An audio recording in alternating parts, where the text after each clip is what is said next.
Long ago, there were two countries who had a great feud with each other, Japan and China. Kong! Boom! Boom! Go! Luna! A dark crusade had begun.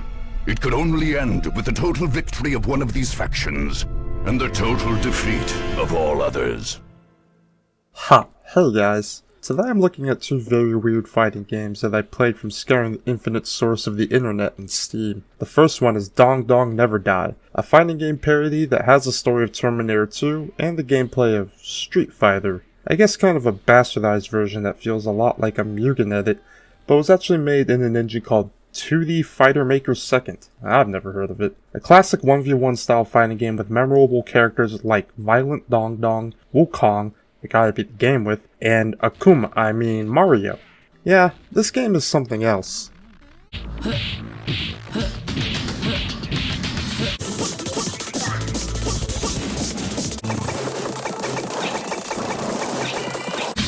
放下屠刀，立地成佛。 I mean shit, look at this intro. Doesn't it remind you of something?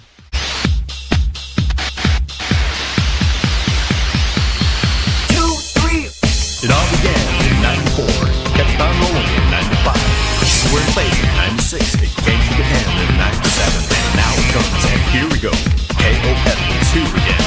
Nothing's gonna stop us, 1998. Although it is literally the King of Fighters 98 opening, it is well done despite being a ripoff. But like I said, this game should not be taken seriously, and I see it as a love letter to fighting games and other forms of media.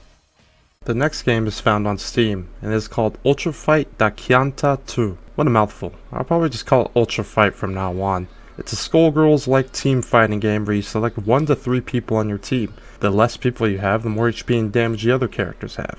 It has Street Fighter mechanics as well, like the parry from Third Strike, EX moves, and people say it reminds them of Street Fighter 2 Turbo. It's just a lot faster but also easier. Supers and almost all moves are executed with one button, usually in a neutral, crouch, or jumping motion, like 1 being a special move and 2 being a super move, or X and Y respectively. And it only seems to use the face keys on the controller. The game is really forgiving when it comes to seeing what all the characters are about, and hell, this game even had the tournament at EVO Japan, so it clearly has some depth to it.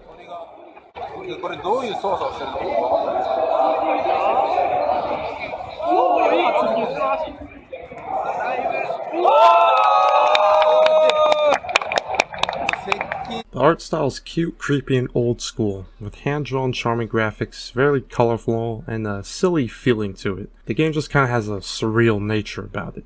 Ultra Fight Da Kyanta 2 also has supported online play, and it is free on Steam. There's definitely enough to keep you or a friend entertained, so if you're looking for something to do and you like fighting games, go ahead and try Ultra Fight on Steam. It's really weird but quite the novelty. It could be pretty interesting with friends. And listen to that knockout sound. Both of these games were developed seemingly as passion projects, with Ultra Fight being developed by one Japanese dude known as Harama Self. And for one person, he made something pretty incredible in my opinion. But Dong Dong Never Die had a bit more people behind it, and an interesting development backstory. It seems like a love letter passion project to all of their friends that helped make the game possible, as seen in the credits of the game, which are really charming, but we will get to that later. Both of these games are really weird, but an interesting view on two completely different projects with similar origins. I feel like I like Dong Dong more though. Playing through the arcade was hard, but the minigames and all the crazy story and levels were very memorable.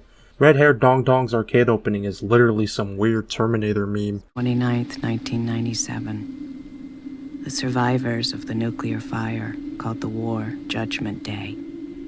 They lived only to face a new nightmare. The war against the machines. The computer which controlled the machines, Skynet, sent 2 Terminators back through time. Their mission, to destroy the leader of the human resistance, John Connor. As before, the resistance was able to send a lone warrior, a protector for John. It was just a question of which one of them would reach him first.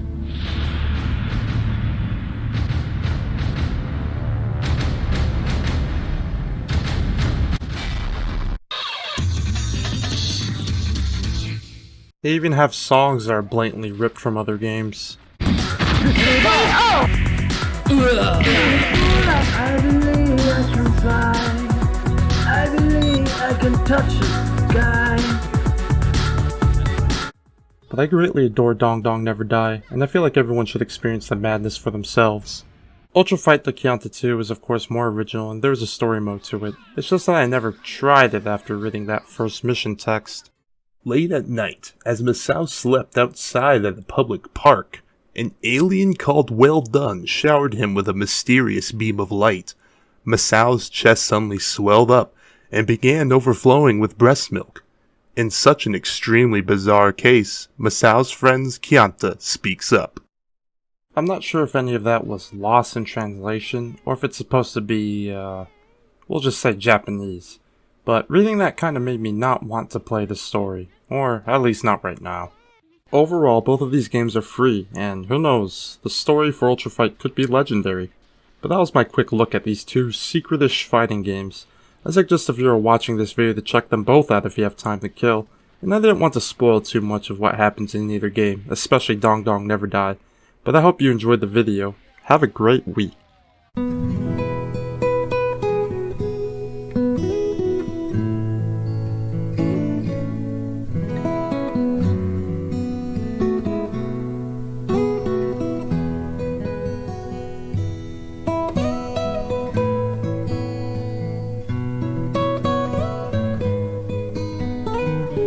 This review was pretty brief. I figured since they have some comparable things that I would do this double feature. It was kinda hard to get footage as the games both had issues with me trying to directly record it with software. I had to kind of crop around until it looked decent. I'll probably do 2 more strange fighting games down the line. Anyways, like, subscribe, or ask questions in the comment, and I'll try to answer them in the next video. Thank you all for watching my video. 你說過煙花也叫作火花，繽紛璀璨，搖搖抬頭觀看便不可以摸。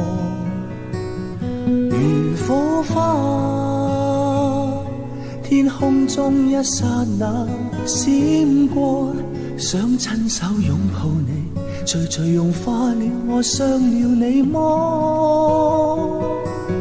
這火花。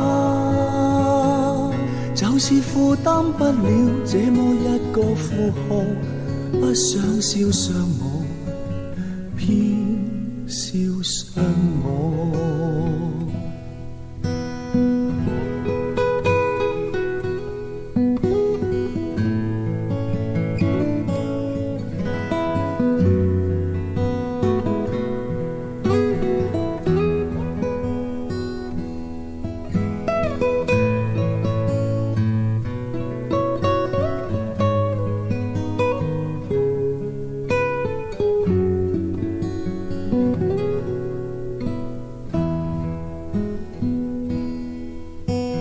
身邊的一點火花，匆匆殺科。顧忌良多，可以麼？你不可以麼？而栽花與結果，計算太多，終變了你心魔。着我來來回回，不過想得到更多。 如火花，天空中一剎那閃過，想親手擁抱你，徐徐融化了我傷。